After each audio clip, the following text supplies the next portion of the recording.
आज संध्यार 10टी बड़ खबर।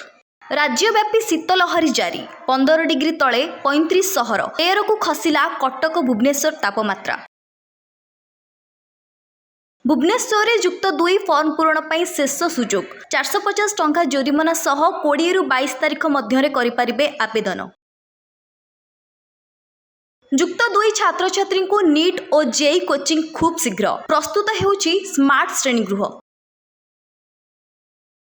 जनवरी 17 रे श्रीमंदिर परिक्रमा प्रकल्पर लोकार्पण 4 शंकराचार्य और 857 मंदिर को कराजिबो निमंत्रण।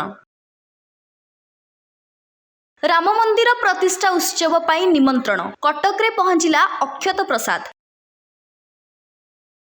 पार्वतीगिरी बृहत उठा जलसेचन प्रकल्प अधीन 59टी प्रकल्प लोकार्पण कले मुख्यमंत्री नवीन पट्टनायक। 80,000 हेक्टर जमी को मिलिला पानी। पुरी जिलार 4 ब्लॉक रे हेबो 7 बहुमुखी बात्या आश्रयस्थली खर्च हेबो 14 कोटी टंका। आग अनुमति तापरे पाठपढ़ा नहेले बातिल हेबो डिग्री यूजीसी रो कड़ा निर्देश।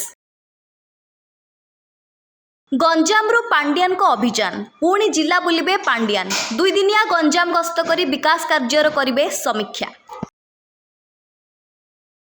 किस पिलांको स्वेटर बंटन कले किट और किस प्रतिष्ठाता डॉक्टर अच्युत सामंत। आज संध्यार 10टी बड़ खबर को एठी रखुचु। नमस्कार। सामग्रिक वातावरण आध्यात्मिक परिवेश उच्च कोटीर पाठपढ़ा घर खाइबा सह उत्तम जत्न खेलकूद सह अनेक किछि उपलब्ध करंतु टीएससी गुरुकुल संपूर्ण आवासिक स्कूल टीएससी गुरुकुल गोठपाटना भुवनेश्वर।